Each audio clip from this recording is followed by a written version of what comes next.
Praise the lord. యేసుక్రీస్తు ప్రభు పేరట అందరికీ మనస్పూర్వకంగా వందనములు తెలియజేస్తున్నాను. ఈరోజు దేవుని యొక్క వాగ్దానము యెషయా గ్రంథము 66వ అధ్యాయము 13వ వచనం.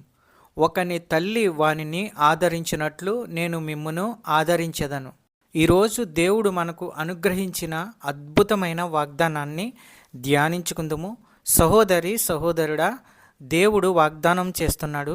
ఒకనిని తల్లి ఏ విధంగా అయితే ఆదరిస్తుందో అదే విధంగా మిమ్మలను ఆదరిస్తానని దేవుడు సెలవిస్తున్నాడు. సహోదరి సహోదరుడా, ఈ ప్రపంచంలో తల్లి ప్రేమ చాలా గొప్పది. అలాంటి ప్రేమ దేవుని యొద్ద దొరుకుతుంది. ఈ యొక్క వాగ్దానాన్ని బట్టి మనం ప్రార్థించినట్లయితే దేవుడు నీ జీవితంలో ఎన్నో అద్భుత కార్యాలు, ఆశ్చర్య కార్యాలు చేస్తాడు. సహోదరి సహోదరుడా, నీవు ప్రభు మార్గంలో, ప్రభు వెలుగులో నడిచినట్లయితే దేవుడు నిన్ను అనేక సమస్యలు వచ్చినప్పుడు ఆదరిస్తాడు. తల్లి తన బిడ్డను ఏ విధంగా అయితే ఆదరిస్తుందో అదే విధంగా దేవుడు నిన్ను ఆదరిస్తాడు. తల్లి తన బిడ్డ యొక్క బాధను చూస్తుంది, ఓదార్స్తుంది, ఎత్తుకుంటుంది, ఆదరిస్తుంది, ప్రేమిస్తుంది. తల్లి తన బిడ్డను ఎప్పటికీ విడిచిపెట్టదు. దేవుడు కూడా మనల్ని ఎప్పటికీ విడిచిపెట్టడు. సహోదరి సహోదరుడా, యెషయా గ్రంథము 66వ అధ్యాయము 12వ వచనం చూసినట్లయితే, యెహోవా ఇలాగు సెలవిచ్చుచున్నాడు, ఆలకించుడి, నదివలే సమాధానమును ఆమె యొద్దకు పారజేతును. మీరు జనుల ఐశ్వర్యమును అనుభవించినట్లు ఒడ్డు మీద పొర్లుపారు జల ప్రవాహం వలె మీ యొద్దకు దాన్ని రాజేతును. మీరు చంకనెత్తుకొనబడెదరు, మోకాళ్ళ మీద ఆడింపబడెదరు. ఒకని తల్లి వానిని ఆదరించినట్లు నేను మిమ్మును ఆదరించెదను. యెరూషలేములోనే మీరు ఆదరింపబడుదురు. మీరు చూడగా మీ హృదయము ఉల్లసించును, మీ ఎముకలు లేతగడ్డి వలె బలియును. యెహోవా హస్తబలము ఆయన సేవకుల ఎడల కనపరచబడును. కీర్తనల గ్రంథము 132వ అధ్యాయము 12వ వచనం. యెహోవా సత్య ప్రమాణము దావీదుతో చేశాను, ఆయన మాట తప్పనివాడు.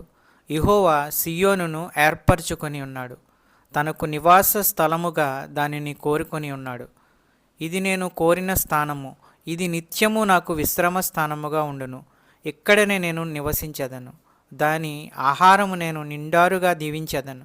దానిలోని బేదలను ఆహారంతో తృప్తిపరచెదను. దాని యాజకులకు రక్షణ వస్త్రము ధరింపజేసెదను. దానిలోని భక్తులు బిగ్గరగా ఆనందగానము చేసెదరు. చెప్పబడిన వాక్యము దేవుడు మన అందరి జీవితాల్లో దీవించి ఆశీర్వదించునుగాక. వాక్యమును బట్టి ప్రార్థించుకుందుము. పరిశుద్ధుడు పరిశుద్ధుడు అని వేలాది దూతల చేత కొనియాడబడుచున్న దేవా, ప్రేమాస్వరూపి, నీకు వేలాది స్తోత్రాలు, వందనములు తెలియజేస్తున్నాము.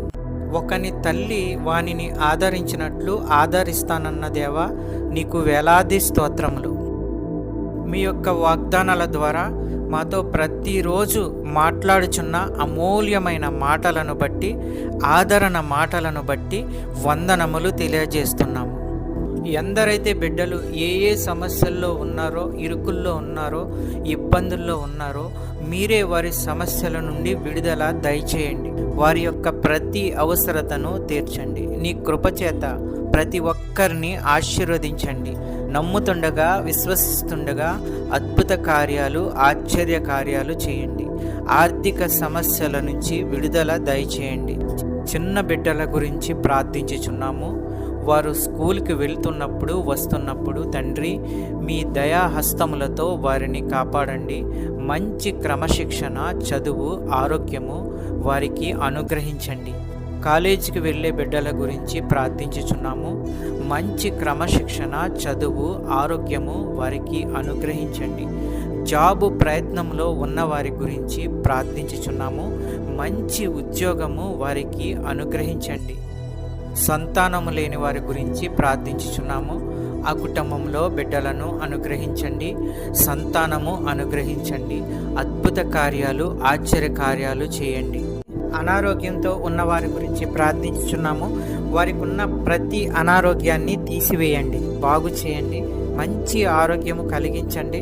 ప్రతి విధమైన వ్యాధులు స్వస్థపరచండి. మంచి ఆరోగ్యము అనుగ్రహించి కుటుంబాలని కాపాడండి. ఈ వాక్యం చూస్తున్న బిడ్డలందరినీ ఆశీర్వదించండి. ఈ యొక్క ప్రార్థనలో ఏకీభవించిన బిడ్డలందరినీ ఆశీర్వదించండి, కుటుంబాలను ఆశీర్వదించండి, కాపాడండి. శాంతి, సమాధానము, నెమ్మది అనుగ్రహించి అన్నిటిలో విజయము దయచేయండి. ప్రతి కుటుంబంలో ఉన్న వారి యొక్క అవసరతలను తీర్చండి. పెద్దవారిని, చిన్నవారిని ఆశీర్వదించండి, కాపాడండి, దీవించండి. మా ప్రార్థన విన్నందుకు వేలాది స్తోత్రాలు చెల్లించుకుంటున్నాము తండ్రి. యేసుక్రీస్తు ప్రభు పేరట అడుగుచున్నాను తండ్రి, ఆమెన్. ఈ యొక్క వాక్యములు షేర్ చేయండి, సబ్స్క్రైబ్ చేయండి, లైక్ చేయండి. దేవుని సేవలో పాలిభాగస్తులు అవ్వండి. మీకు అందరికీ వందనాలు తెలియజేస్తున్నాను.